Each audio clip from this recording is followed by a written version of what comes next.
Okay, welcome everybody. It's Noel here at Well Coach Co UK, and I'm delighted to present the next teacher in the 3-day turnaround coaching program, and it's Anna Aparicio. And we're going to be talking about the C factor, boosting your self-confidence. And this is really important because we don't always get what we consciously want, but we often get what we subconsciously expect, which for many people is largely based on their confidence levels. So it's a great topic to be getting in.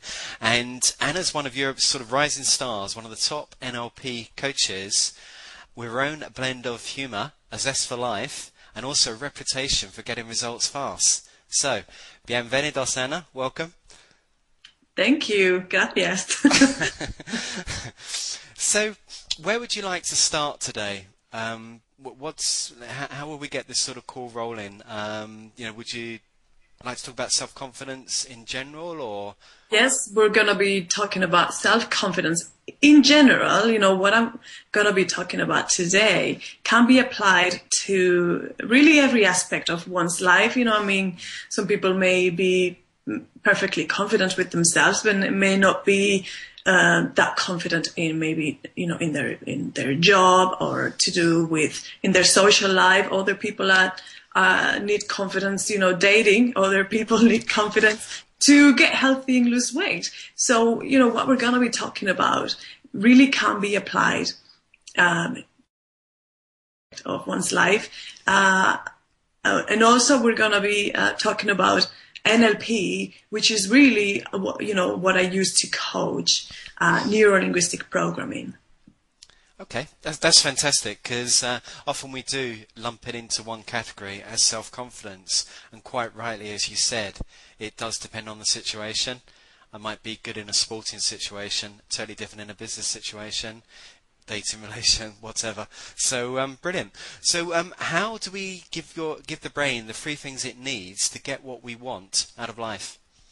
Okay, 3 things that it needs, right? Yeah. In order to understand this better, I like to use an analogy, right? Because, all of us, if not, most of us anyway, have used with, computers at one stage or another. So, if you've used a computer, then you may be aware that, on the keyboard, there are obviously keys, right? And that, if you press the delete key, something happens, something is deleted. And if you press caps, then, you start writing with capital letters.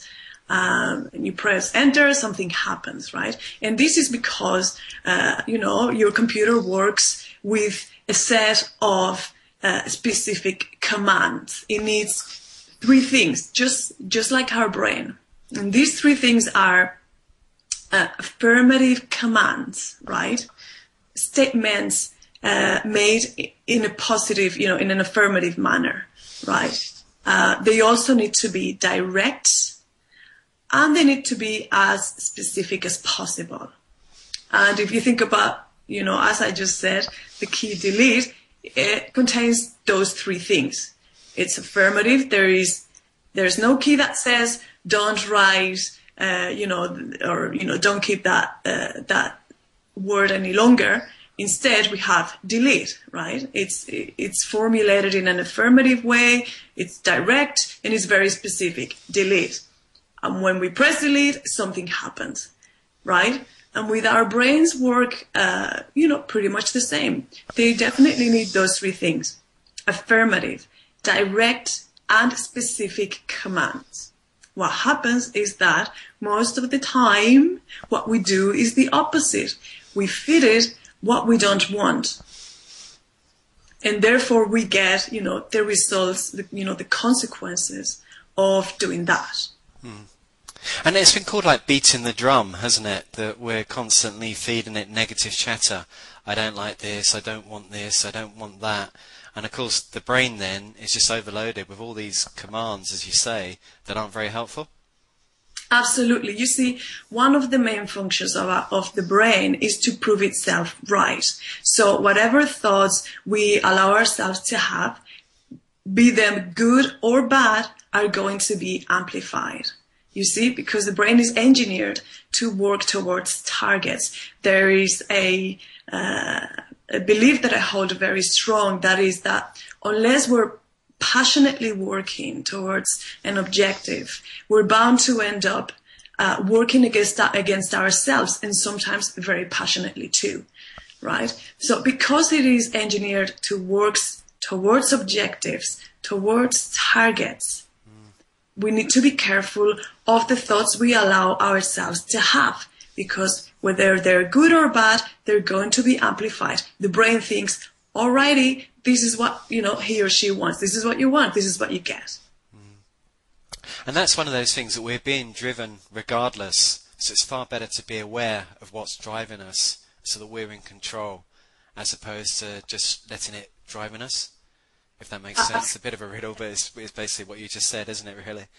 So. Absolutely. You see, what happens is that most of us, most of the time, we spend our time, criticizing, over-analyzing things, thinking about the negatives, what we don't want, what we don't like, comparing ourselves to other people, and again, as I said, the brain thinks, right, okay, that's what you want, so that's what you get. Instead, what's important that, we start to do in order to boost our self-confidence, because this is what we're going to be talking about, is to become more aware of the language we use, as well as the internal dialogue. That is, the voice at the back of our heads, yeah? Our self-talk, also called. What we tell ourselves on a daily basis, that nobody hears inside our heads, if it's not serving you well, if it's not making you feel good about yourself, if it's not helping you get more of things that you want, then you need to shut it up. And this is where the very famous NLP mantra comes into play. Yes, this is the NLP mantra that helped transform your life, as we promised on the sales page. Absolutely, yes. It's actually something that a lot of people say, right, Anna, you must have come up with that one. But I actually didn't, even though it is very me. But in fact, it's Richard Bandler himself, who the creator of NLP, for those who don't know, who came up with this very effective mantra. And it's to simply, whenever you catch yourself, because you will start to be more aware, especially after this, after today, of, when you catch yourself, being, self-deprecating, telling yourself, oh, you're not good enough, you're never going to achieve that, And we all have these faults, don't we, Anna? And sometimes they're more prevalent at other times than others. Absolutely. And it's not that we're having them, it's our ability to say, well, hang on a minute. It's to have that sort of internal conversation. Absolutely. What I want to make clear is that, I have those thoughts, as a coach. If you're human, then you're bound to, to have them, because we live in a society. There are certain things that are kind of inescapable, A lot of the thoughts that we have come from, things that we learned when we were kids, from the people around us, from our own families, our parents, and our educators. Yeah. So, I really don't know anyone who doesn't. The thing is, what are you going to do with them? That's what's going to make the difference. And if you don't, it's arrogance, isn't it? Because you've literally switched off to all the available data around you. And life is about growing. It's about constantly learning, unlearning, and learning again. So it's just a natural part of our growth process as we journey through life.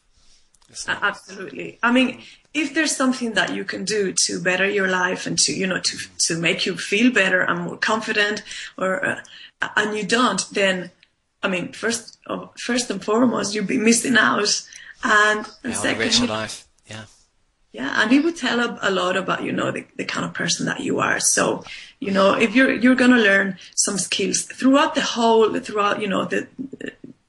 the following days, etc., with all the other speakers. And here's the thing, right? It's great. It's one thing to see it and listen to them. And another thing is to actually take the skills and go and put them into practice, to actually test them out so that you notice what happens. You know what I mean? Yeah. It's like that scene in The Matrix, isn't it? You can know the path, it's different to walk the path, and I know you talk a lot about experience, didn't you? And I think that's something we'll come on to. You've teased us a little bit about this NLP mantra, so I think we will go on to that. But what's in your sort of simple terms, what is NLP to the layperson? Because You know, it did peak at, say, probably about 4 or 5 years ago. Now it's really coming back again, isn't it, in a big way? If it hasn't just been rising all the time. So, what's your definition of NLP, Anna? I like things real simple, easy, right? And NLP is simply a technology that allows you to know how to run your brain more effectively so that you can get to feel better and get more of the things that you want in your life.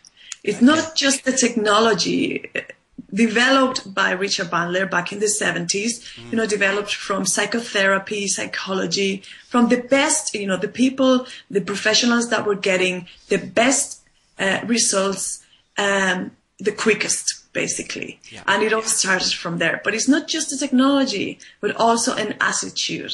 It's an attitude to yourself, to life, to the world, That's what I want to emphasize, that, a lot of people think it's just a bunch of techniques, and techniques serve, are not going to do anything unless you have the right attitude.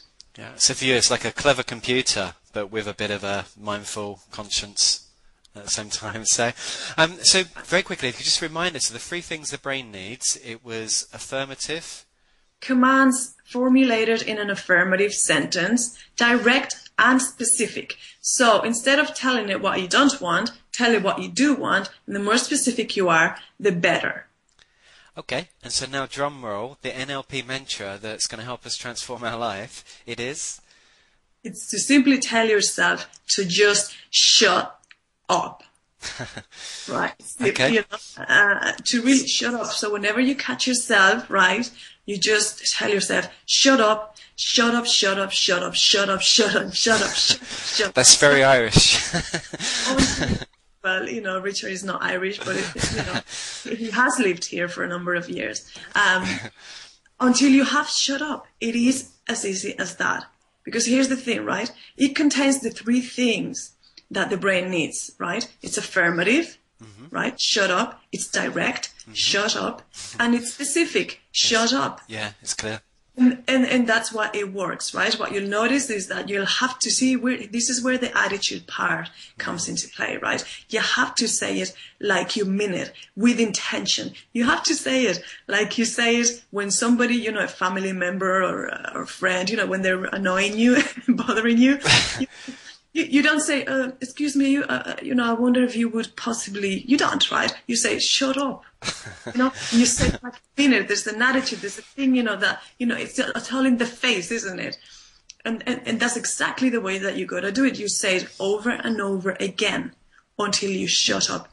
If you're in a place where there's people around, I would suggest you say it verbally. Because it can cause trouble, it can cause problems, right? Yeah, sure.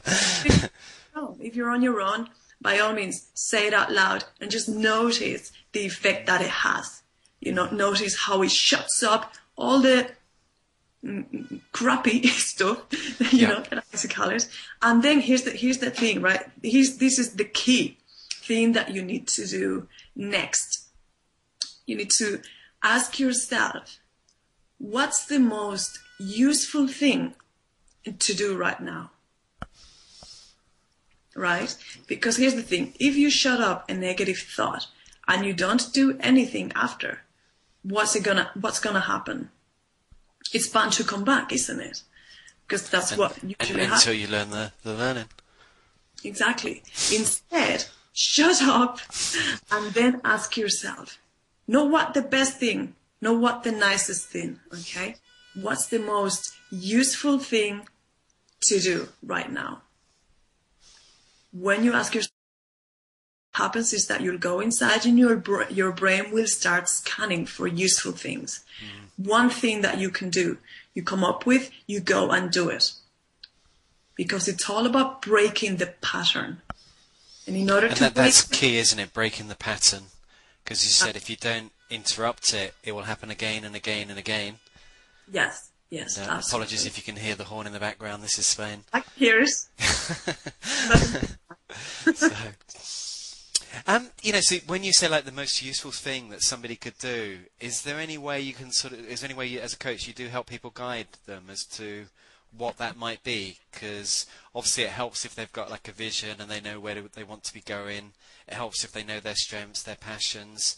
What sort of guidance do you give your coaches? And it's a tricky one because it's different for every person and probably for every situation.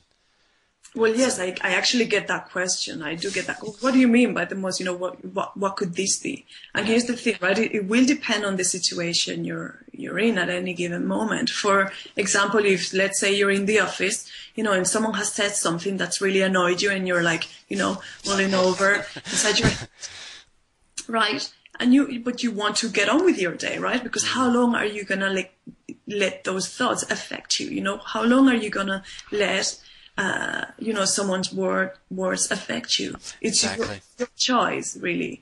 So what you do is you say, right, shut up. And then what's the most useful thing to do? And the most useful thing could be to get out and get a bit of fresh air, to, get out and, get a tea or get a drink, to maybe make a call and talk to someone who actually, knows, who's always in great form and always, every time you talk to them makes you feel good. Yeah. Does this make sense? Yeah. So basically, it's breaking the pattern, and there's many ways to break the pattern, isn't there? And I once heard, and I don't know how true it is, but every thought that enters our head, it stays there for 90 seconds. And so it's up to us whether we act on it or not. If we act on it, it stays there longer. But, a lot of the classic is, can you let it go? Can you let it go now? Literally, we don't have to let it stay there. And so it's either helpful and it's not. And if it's not, can you just let it go? I don't know if... Exactly. If it's not useful, if it's not making you feel good, if it doesn't serve even if it's not getting you any closer to the things that you want to get and achieve, then why bother? Exactly. So, okay, that's helpful. So, that's good. Should we go on to talk about the 7 characteristics of extremely confident people? Okay. That you must start modelling, and perhaps just like an introduction to modelling first, because obviously you're used to that in NLP circles, but what does modelling mean really, and how would we apply it? Well, nothing to do with, walking down a catwalk in this instance, and everything to do with basically taking someone or someone's characteristics, someone who you admire or you'd like to emulate, someone whose achievements you'd like to, to get, and modeling their behavior, their, the way they think, the way they do things. That it's not copying per se, but it's applying certain skills to your life so you can achieve the things you want to achieve. So, for example, people who are really confident, or maybe naturally confident, they hold certain beliefs. They hold certain beliefs about themselves and about the world. And they also practice certain skills, and behaviors. And they're able to get into useful states whenever needed. Yes. Okay. Yeah. And so these are the things, that we're going to be talking about. I mean, I'm sure there are more than 7, but these are 7 characteristics that I have. These are the 7 most effective ones that you've found by working with people, which is important. Exactly. Yes. And we'll start with the first one, which is self-love, right? And I'm not talking about, nothing to do with romantic love here. Right? I'm talking about, right? I always ask people, right? Okay, think about the person you love the most in this world, right? Or person or people. And what things do you do to show them that you love them? And people will tell me, well, I spend time with them. I call them. I make sure, I help them whenever they need my help.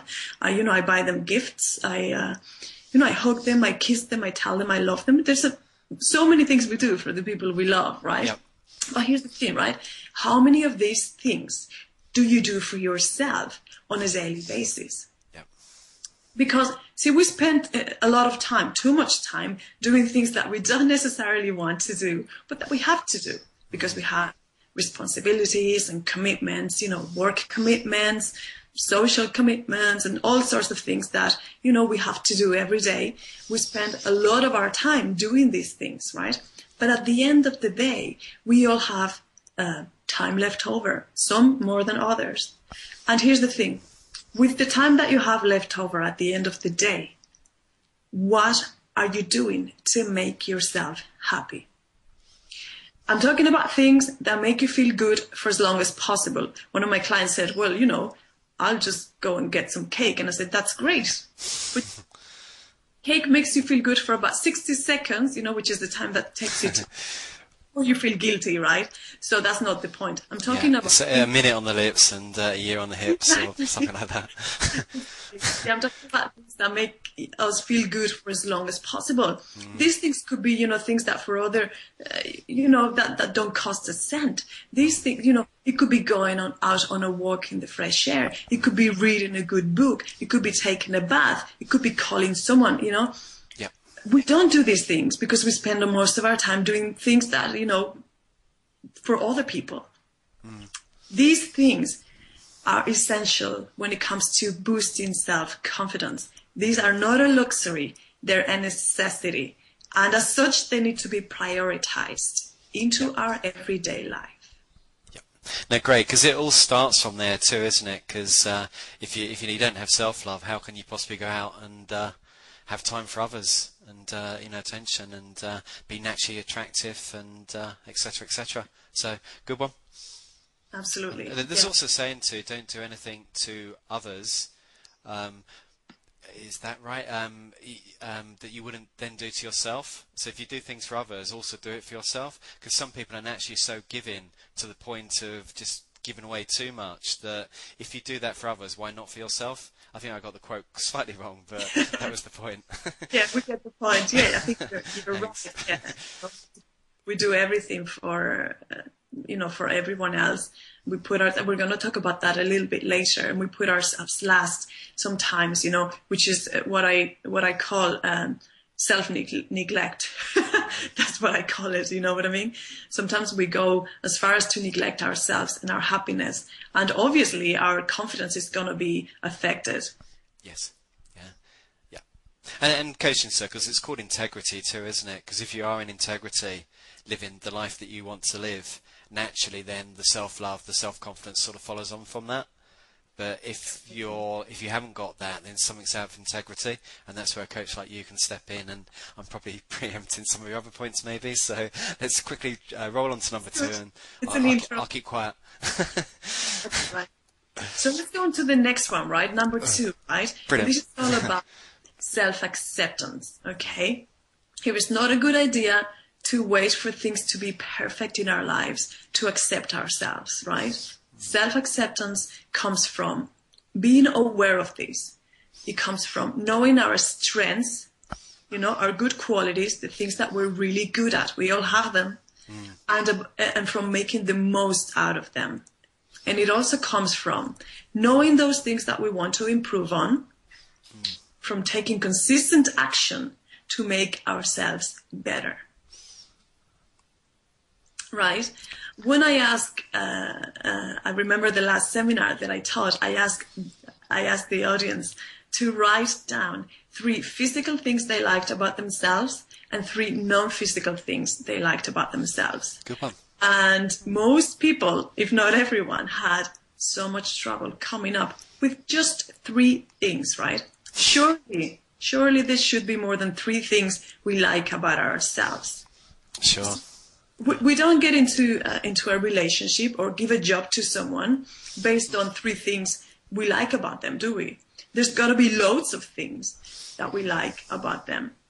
So self-acceptance transpires into everything we say and everything we do. So the next time someone pays you a compliment, whether you believe it or not yet, say thank you with a smile on your face like you mean it. Consciously make an effort and force yourself to say thank you. And notice that the more you say thank you, the more you start to accept yourself. Excellent. And take note of this too when people do pay these compliments, because sometimes other people are more aware than you are, and you can learn a lot just by what they're saying. So. Absolutely. You know what? This is funny, right? This is again in my last seminar came up, and people said, you know, but do you have to? It's so hard. What if they're lying? And I said, really? You think that people are gonna take the time and bother and effort to walk from one side of the room to another, or out on the street, whatever it is, to actually walk across all the way to where you are to pay you a compliment that's actually a lie? I don't know about you, but it's too much effort. I would never do that. You don't do that. Yeah. Therefore, this means that, when someone pays you a compliment, it's bound to be a truthful compliment. It's bound to be genuine. Why would someone bother otherwise? It's just too much effort. And look, for compliments, you can pay other people, because I'm a big believer, the more you give out, the more it's going to come back. Absolutely. What that does also, Noel, is that it allows you to get out of your own head and out into the world. To actually notice other people and notice things. Yeah, it's big. But compliments are huge for to build your acceptance of yourself, which is obviously a great. If you want to build up your self-confidence. Excellent. So it's self-love, that's self-acceptance. Mm-hmm. And number 3? Number 3 would be self-control, but not in the sense that some people may be thinking about, right? Usually we think about, okay, self-control, to control myself not to eat so much chocolate or whatever, right? Not so much, right? But here's the thing. There are many things in this world that we have no control over. That there's the weather for one. Let's not go there, right? There's natural disasters. There's the lottery again, which, not winning. Yeah, and the economy per se. Right? It's important that we're able to identify the things, these things, the things that we have no control over, and to actually make the decision to just let go. And people will say, yes, Anna, but it's easier said than done. And yes, it is easier said than done, and that's why you have to do it, to actually consciously make the decision. Do you know what? I can't do anything about that. Let go. Mm-hmm. Now, there are other things that we do have control over. And it's about taking the reins back, about taking responsibility and control over our lives and our happiness. Because as I always say, right, it's not the government's job to make us happy. It's not our boss's job to make us happy, or our partner's job to make us happy. It's our happiness is our responsibility. And it goes back to what you started with, how are you programming your thoughts? Is it affirmative, direct and specific? Because that is the level of control you have over it.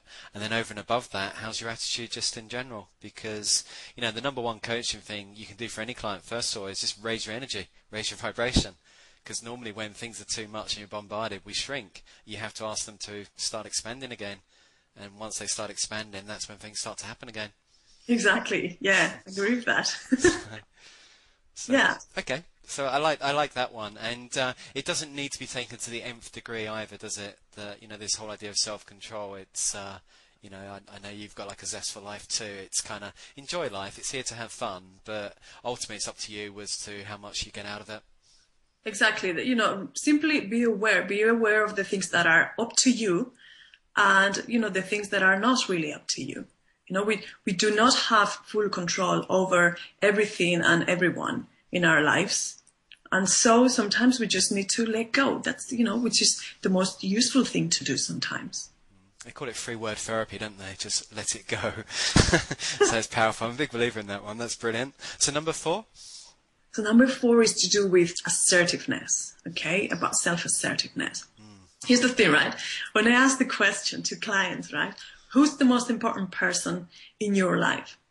People start thinking, right? And they give me a list and they'll say my partner, my children, my family, my friends, everyone, right? But where are they on that list? At the bottom? And what if something fatal, touch wood, right? But what if something fatal would happen to them? And those people who are, were left without the most important person in their lives. See, if you put yourself last, if you do everything for everyone else and you put yourself at the bottom of your list, how do you expect to feel about yourself? Instead, you got to realize that by taking good care of yourself and asserting your needs, you're building up a healthy and strong foundation of self-esteem and self-confidence that will last you a lifetime.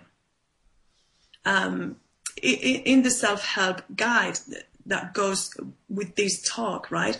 How to boost your self-confidence with NLP, that we're going to be talking about later. I talk about the importance of asking for help when we need it, and the importance of saying no. That's a big one. Sure. The importance of saying no more often. Yeah. These two things that a lot of people have huge trouble with, but they are vital when it comes to building up our self-confidence. And it's requesting as opposed to demanding, isn't it? Because we request, if the other person doesn't want to, that's okay too. But at least we've set our boundary.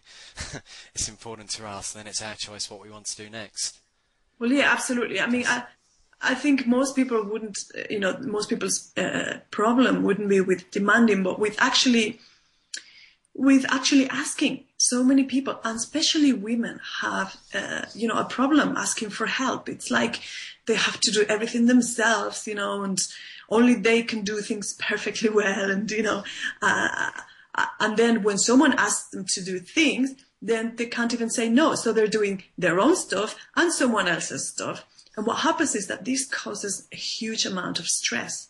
A huge amount of stress. It affects people's self-esteem, self-worth. It can be hugely damaging. So it's important that we know how to deal with situations like this, that we are able to ask for help when we need it, and that we are okay saying no to certain things and certain people, not all the time. Okay, so we've got self-love, self-control. Just a quick recap. Self-assertiveness. Self-assertiveness. Yeah. And now we're going on to number 5, which is self-understanding. Okay? Self-understanding comes from knowing the different roles that we play in our lives. You may be, obviously you're a man, but our listeners, you may be a man or a woman, but you're also a son or a daughter, a father or a mother, a brother or a sister, a friend, a colleague, or a boss. You're so many things to so many people. And how often do you stop to get out of your head and check how well you're fulfilling all these different roles that you play in your life? Who are you? What are your values? What things will you not accept under any circumstances? And what's your mission in life? Those are key questions that will allow you to know yourself better. When you know who you are, you can sail through life. Well, sail in inverted commas, right? Well, you're still guiding the sail, aren't you? Exactly. But you can go through life feeling confident that you'll be able to deal with things, good or bad, as they come along. Yeah. But you'll be able to deal with them more effectively. It will be easier to recognize opportunities, take chances, or let things go, as we were saying before. Those things are vital, aren't they? If you just repeat those, because once you know yourself, you can see, can't you? You can see so much clearly. So allow you more opportunities to know what to let go and what you're going to gamble on and what you're going to let go. Exactly.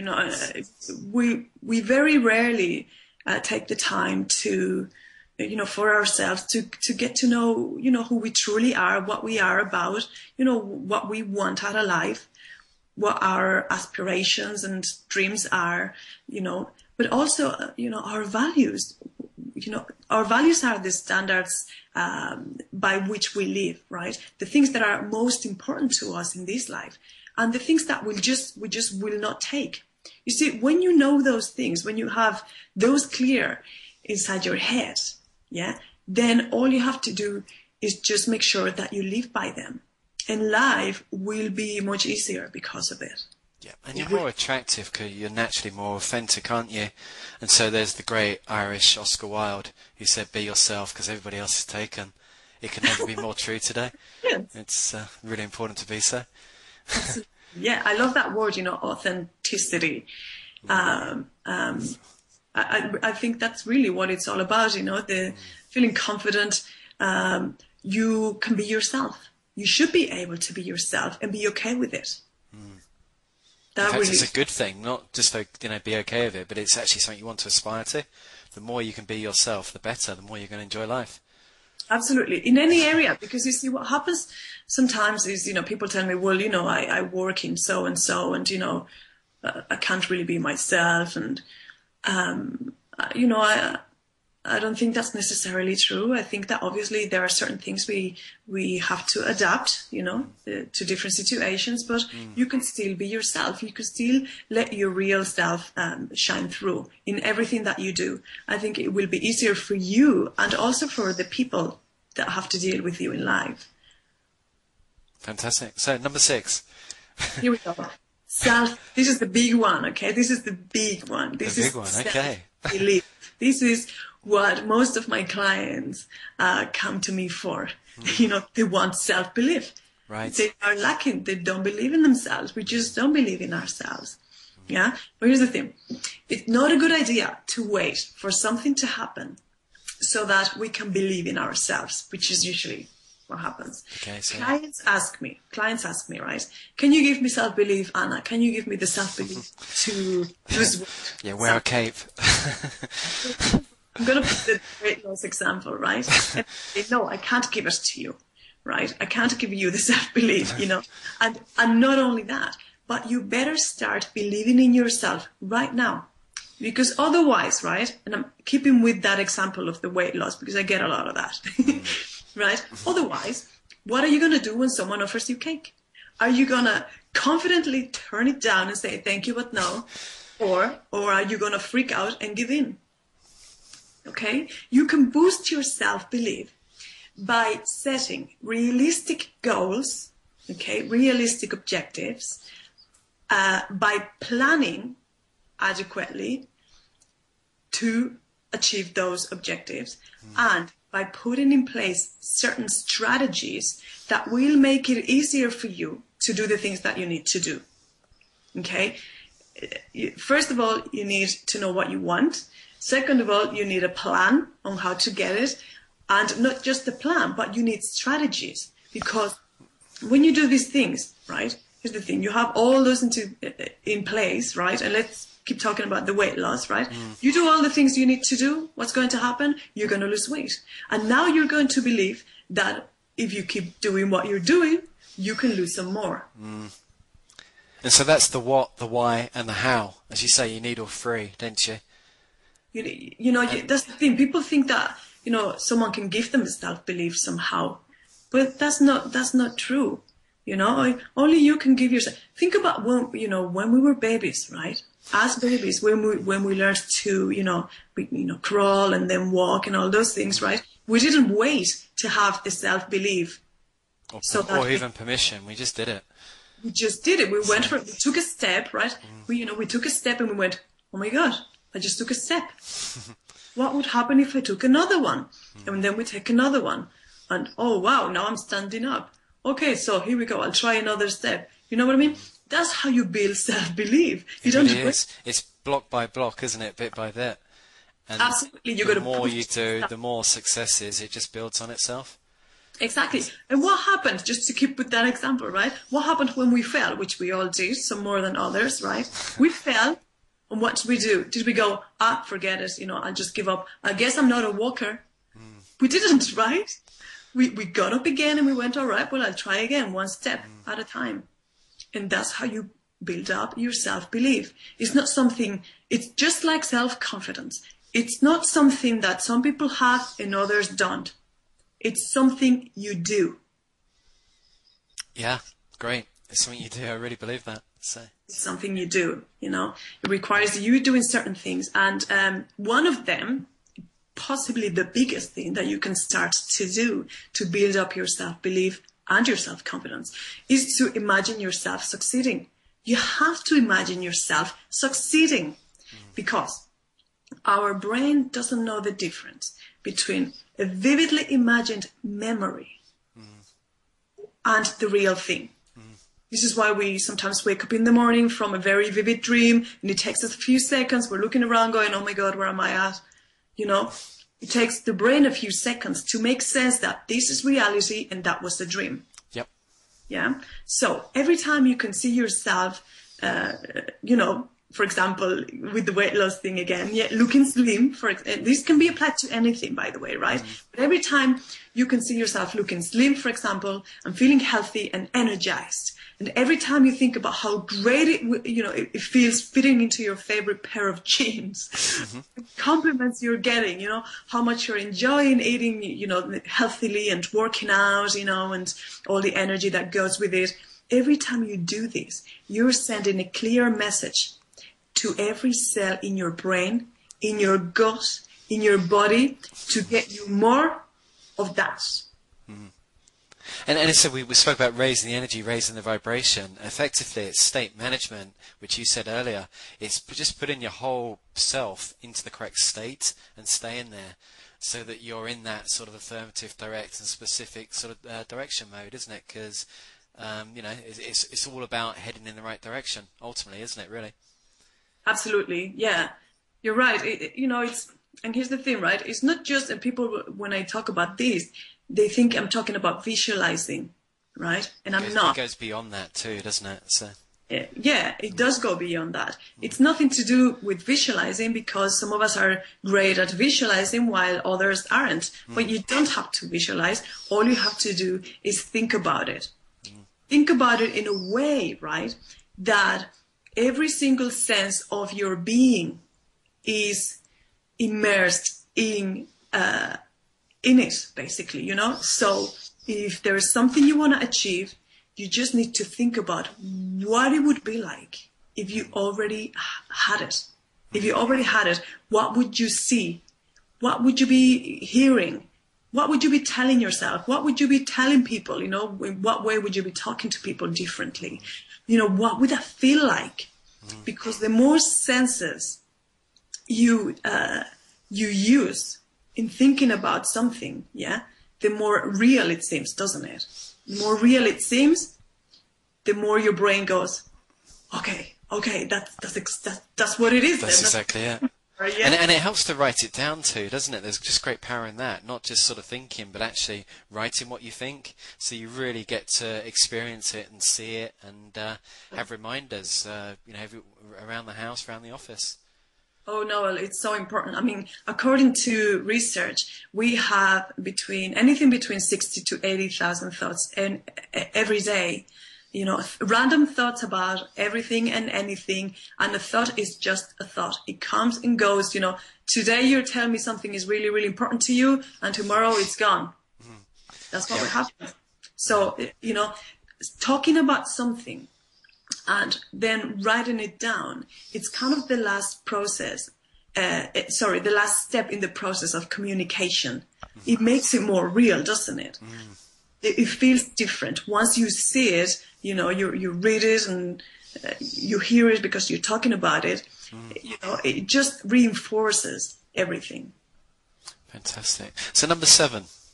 All right. So number 7, and last but not least, it's all about self-respect. It's all about self-respect. Okay.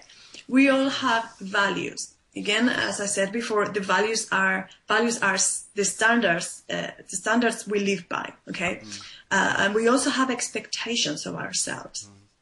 And it doesn't necessarily have to be moral, does it, Anna? Because it's basically whatever moves us into action or keeps us out of action is effectively a value. So we're not sort of judging these, you know, on a moral sort of basis. They're just useful guides as to what motivates us into action. Yeah, exactly. Yeah. Absolutely. Important clarification, because as soon as you mention values to some people, they're like, but anyway, maybe that's not your experience. But for me, you know, again, I like things really simple, you know, easy. And values, you know, are the most important things for you in your life. You know, for some people, Totally agree. Money is number one, whilst for others it's family, and for others it's health, and for others it's, fun, having fun, right? Sure. And their lives will reflect that. The problem is when they don't. The problem is when we don't act congruently with our values and expectations of ourselves. And I'll put an example, right? For example, if one of your main values is family, but you spend most of your time working, so much so that you rarely get to see your family, which happens quite a lot, right? Great example. It's just very, very common. Very common. What happens when that happens, which is a lot? People are unhappy. People is like, something is off. This is not what my life is about. Why? Because a value is something that's it's like a core thing. It's something that's really important to us that cannot really be changed that easily. It's just within us almost, And so if family is really important to you, and you spend hours and hours in work, and you don't get to see your family, you're gonna feel like this is not right. You're gonna feel unhappy and stressed out or whatever. Just the same, for example, with people that expect of ourselves to go to the gym maybe 3-4 times a week, right? But then you only go, let's say, once or not at all. What happens? Then you feel guilty, right? It's this thing of guilt. I should be there. I should have gone. Oh, it just doesn't feel right. And that's because you expect that of yourself, and therefore you got to make sure you do it. It's vital, in order to build up self-confidence, that you act with integrity and congruently with your values and expectations. It's like when someone tells you, right? It's like when someone tells you they're going to ring you at a specific time. I'll ring you at 5 o'clock, right? 5 o'clock, there you are, waiting by the phone. 5 o'clock, 5:10, it's not happening. It's not happening. 20 past, not happening. Waiting, looking at the phone. But it's kind of disrespectful, isn't it? When someone says, And as you say, it's disrespectful to yourself, isn't it? That's what I was just going to say. Sorry. It doesn't feel good. So why do it to yourself? It doesn't feel good. It's disrespectful. So why disrespect yourself? It's all about self-respect. You got to follow through. If you don't know how to, if you don't have the skills, if you need help, then go get it. But that's how important it is for your peace of mind and for your confidence, that you do the things that are important to you and the things that you expect of yourself. That's how important it is. So they're all 7 are very closely related, aren't they? And we'll just recap. Self-love.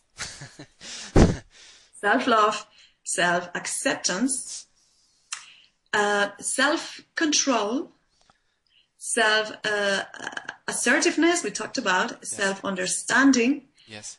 Self-belief, and self-respect. Very good. There's 7.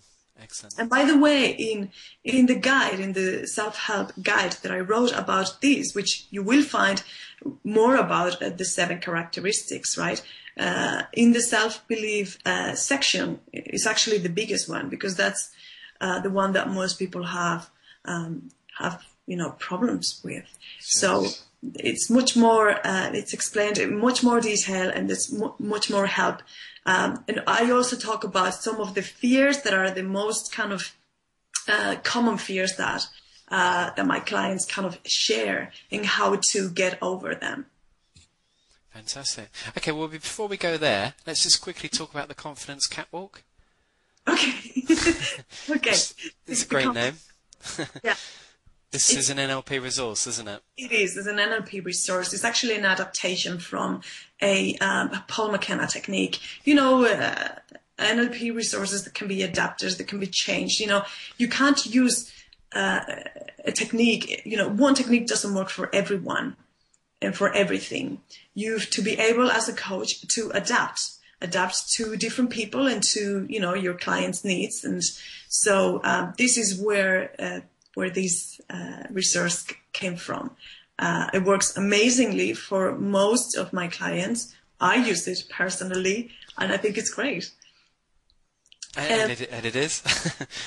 I hope so. Well, I'd like everyone, right, who's listening and watching to actually be able to experience. It doesn't have to be in person. Obviously, it would work much more powerfully in person. But, I want to explain a tiny little bit, not too much again. But here's the thing. When we feel confident, we experience certain internal states, right? So we may feel comfortable with ourselves, maybe at ease, in control of things, maybe centered, maybe more motivated or playful, right? And we create states by altering a few things. First, our physiology or our body language, then our internal dialogue, the self-talk, the little voice at the background. The inner critic, as they call it. Yes. Exactly.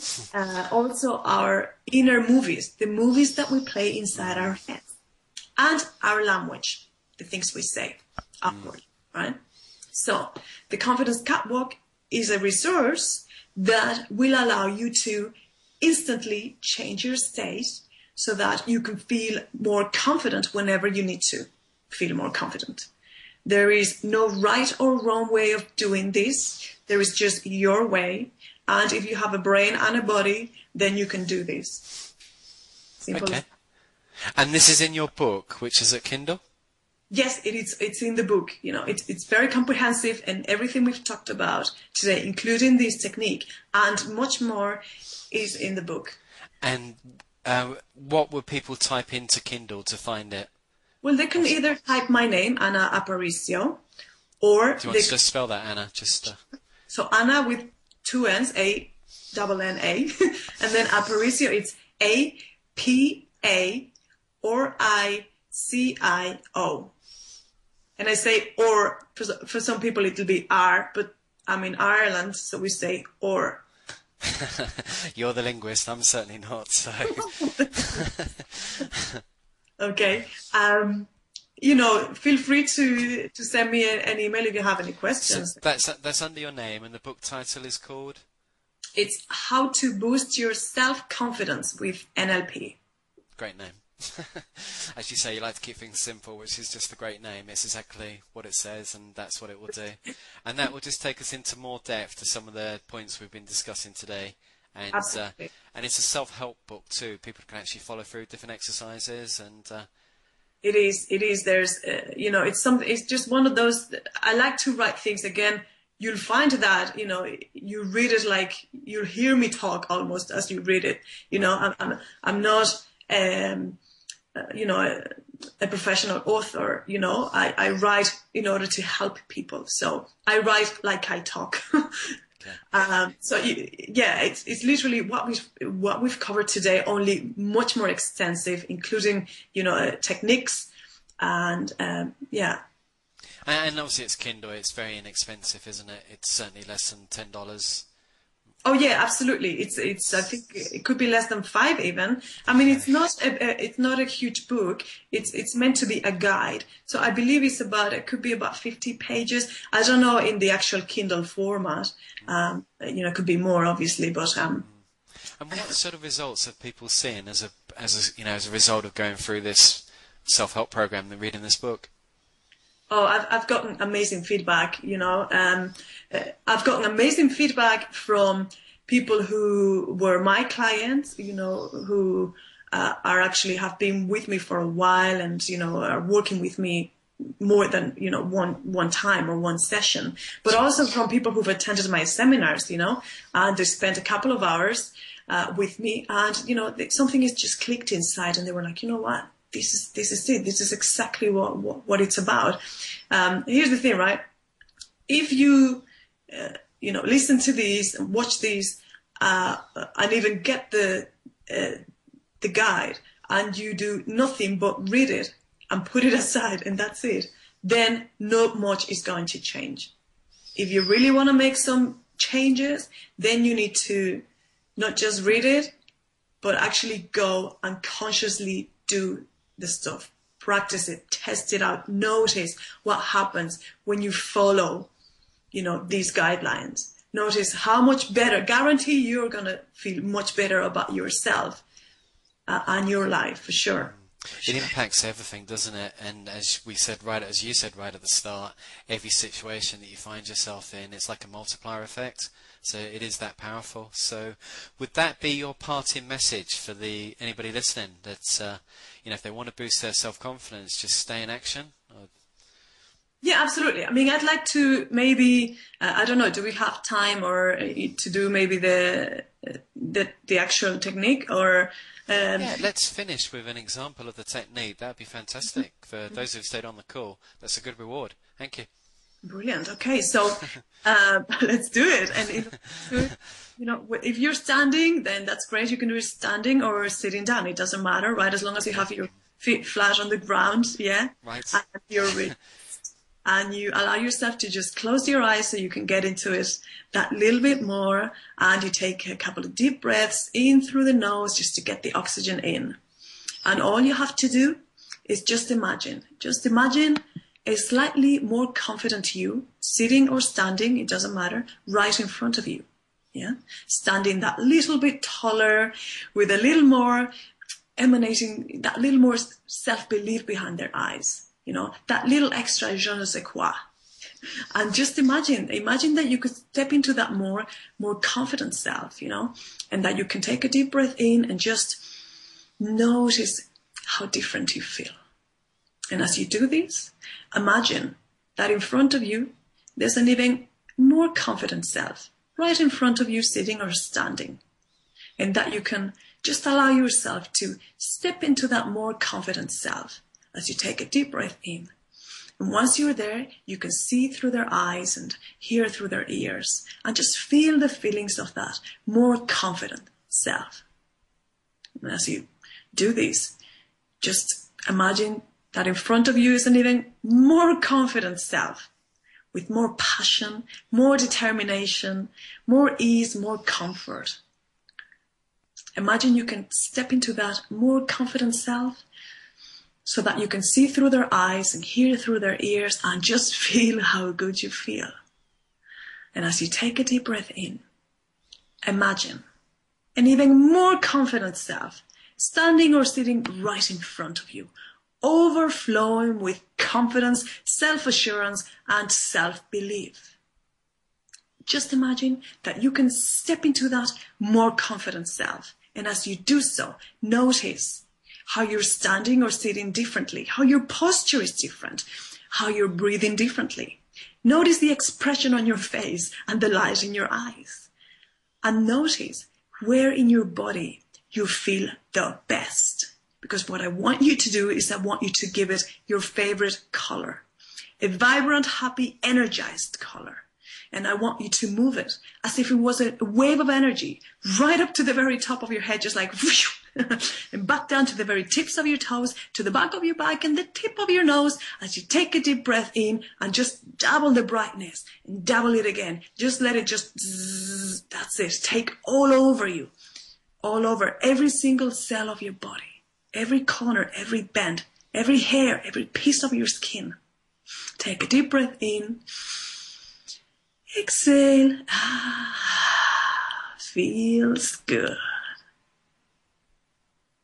Now open your eyes and smile, and keep smiling for as long as you can. That's brilliant.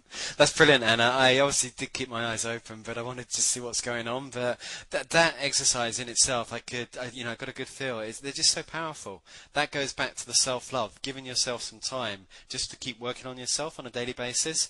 That only takes like 5 minutes at lunchtime in the office or wherever you can, go, just to go back and feel revitalized for the afternoon. Absolutely. I always say, do it a couple of times, do it even 3-4 times. It takes a couple of seconds, inside your head. Obviously, it's a different experience having me walk you through it than doing it inside your head. But it's just a matter of practice, just like anything else. You do it a few times and you just notice how you can go from whatever state you were in to feeling really, really good. You use it, do it. Fantastic. And just lastly then, what website can people go to just to find out more about you? Okay, well, they can go to delite.ie, that's DELITE.ie, or they can go to my blog, which is updated every week by me. That's Dublin. Good for you. Dublin NLP lifecoach.com. Anna, it's been brilliant talking to you. Thanks ever so much. Thanks, Noel. Thank you.